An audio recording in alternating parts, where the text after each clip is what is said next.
That's a true story, by the way. And that was really, really scary, by the way.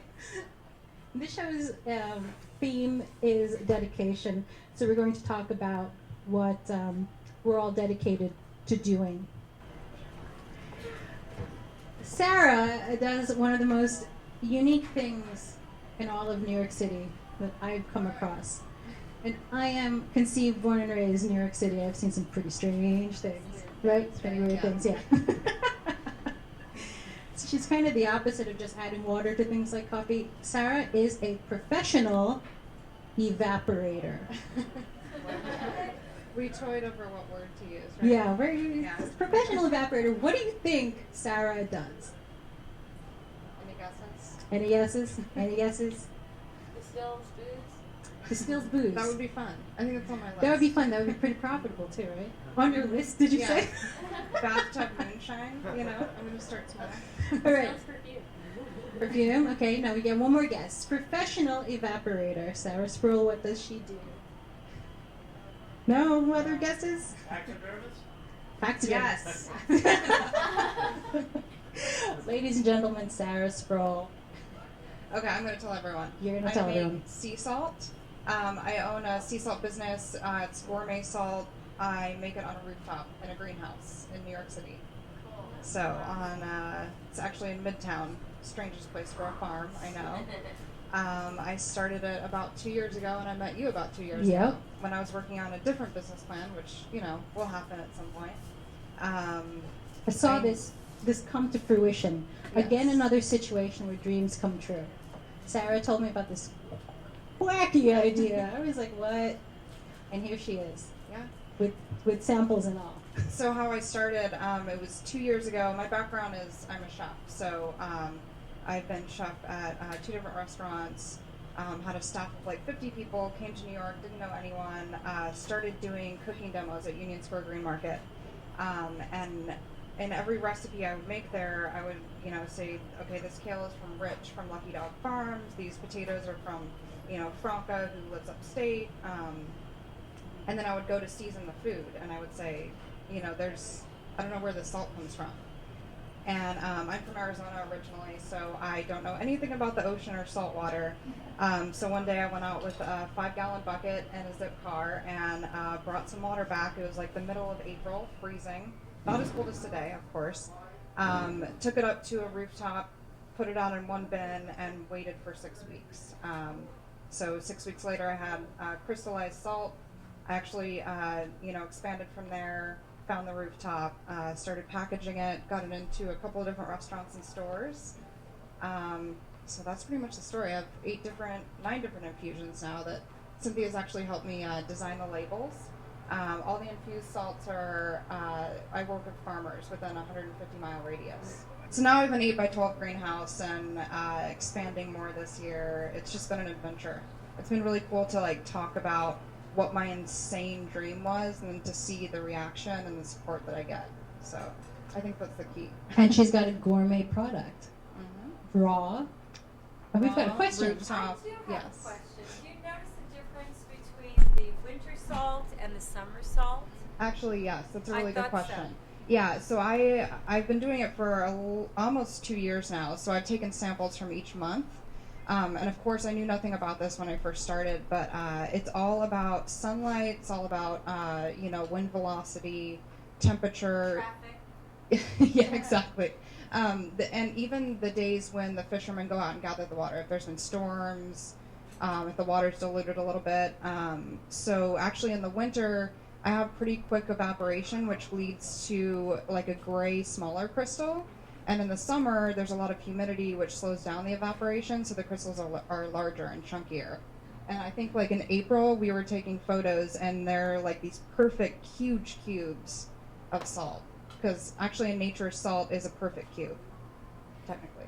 That's really wild, actually. The formations of salt that she's shown me coming from the salt water. It's unlike anything you see. It's definitely not your table salt. Completely different.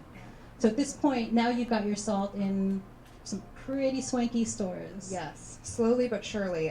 Brooklyn Larder, Russ and Daughters on Houston Street, which, I moved here a little over 2 years ago, and these are the places that I'm really into food, and I mean, I would just go and shop for food at these specialty markets. I'm like, oh, someday I hope something I make will be in this store, you know? And here you So, are. here From I start to am. finish, from concept to where you are now, where would you Yeah. like to take it, and where do you want to be? My dream, actually, that I'm working on right now is expanding on a 5,500 square foot rooftop, and just completely expanding every aspect, getting, you know, help in the kitchen. I'm actually moving into a commercial kitchen pretty soon. Just gonna like expedite the process and work with more farmers. That's the coolest aspect of what I do is, first of all, I get to hang out on a rooftop, and second of all, I get to meet the coolest people, like old, you know, I don't want to say old dirty men, but you know what I'm saying, right? Old dirty farmers, the dirt under their nails, you know, that are growing these awesome products like peach habanero chilies and Thai chilies, and they're foraging for ramps. That's actually my best-selling salt, which will be out in April again. It's actually it's a seasonal product, so all the salts are seasonal. So tell us your flavor lines. Yeah, definitely. I have 9 right now. My first infusion was celery, so I actually get it from this farm called S&SO Farms. I only use the celery leaves, which has a more concentrated. I'm sure that everyone here is like celery has no flavor, but it actually does. It's all in the leaves. So I also have lemon verbena, which is really great. A lot of people use it in teas, but it's actually a great substitute for citrus, since I'm only sourcing locally. I have Thai chili, grilled ramp, which I mentioned, and my plain salt I call virgin, which Cynthia helped me with that one. We thought it was The a very virgin clever salt. name. Also have farmer's herb, which is a fusion of 5 different herbs that I also grow on my rooftop. Also have charred garlic scape, squid ink, which is a black sea salt. The fishermen that gather the water for me, they actually fish squid 30 miles east of Montauk, and I extract the ink, and it actually has a flavor reminiscent of fish sauce, which is pretty interesting. It's really wild because it really is literally all on a midtown roof. Yes. If you come in contact with Sarah and go and visit this farm, you're going to be blown away that there's salt coming out of this greenhouse. It's really amazing. I think, did I see a question?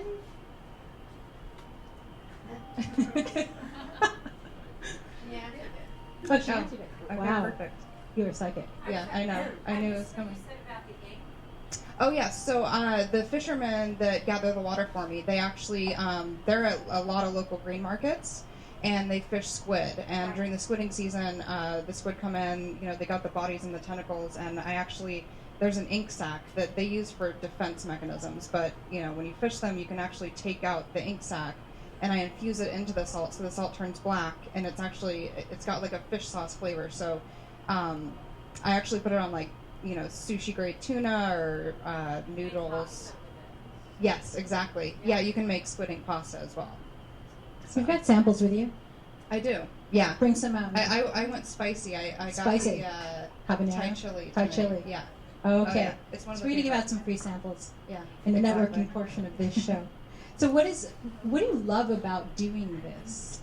The thing I love the most is the relationships that I've gained, and I think the coolest thing about all the relationships that I've gained is that I let myself become vulnerable by way of, like, you know, telling people what my wildest dreams are. Like, you know, my dream is to evaporate water on every roof in New York City. So everyone might think I'm crazy, but you know, the people that truly believe in you are they become so valuable, and I mean, Cynthia's one of them, and I think that that's the most powerful thing that you can do is just tell people your dreams and go for it and Do it. cherish that. And end up on stage I used your talking name about in vain. Hey. Is there anything that you dislike about what you do? I don't think so. I think that if I ever begin to dislike it, I would leave it. I wouldn't do it anymore. You know, I So you want like salt. How much salt do you eat? I eat a lot of salt. I get this question all the time. We had the cooking channel come up to the roof, which Oh, yeah. you were there Yeah. for that. But we did like the tasting, and I actually sent them with samples, and we got halfway through the tasting, and they're like, "No, we're good. Like, it's all really good, but we're really thirsty." I'm like, "Oh yeah, I should bring water bottles up here. That would be nice." I'm immune to the amount of salt, I think. I visited Sarah's quote office on the roof, and she'll literally be laying there sunning, going, "I'm working."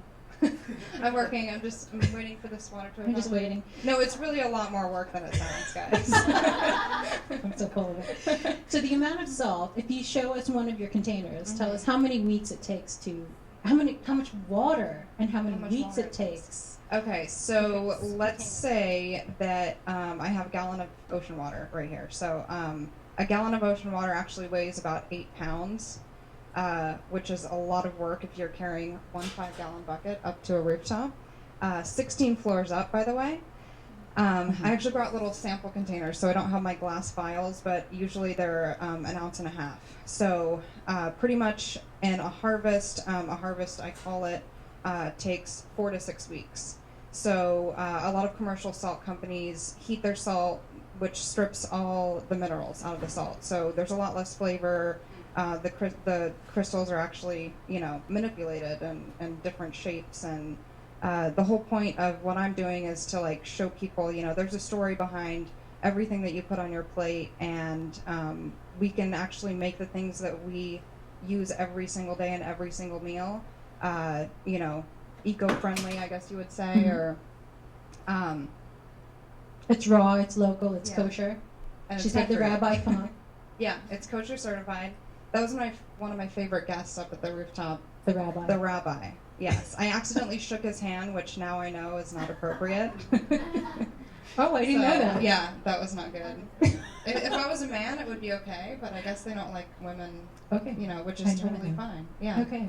I get it. So since So- you're an expert in salt, teach us one interesting salt fact. Okay. One interesting fact, which I already told you, in nature, if you don't do anything with salt, which is, sodium chloride, it's a perfect cube. Also, salt is the only rock that we eat. So we all eat rocks, which is pretty cool. That's really crazy. Yeah, and we still have our teeth, which is nice. Some of us. Yeah. Some of us, I'm not going to point or anything. So Sarah, you'll find her information on the card, sarahsproule.com, urbansproule.com. Oh, yeah. That's it. Yeah. Yeah, so That's thank all. you so much. Thank you. She's going to pass around some salt samples to get to taste it. Yes. Pretty awesome. Yeah.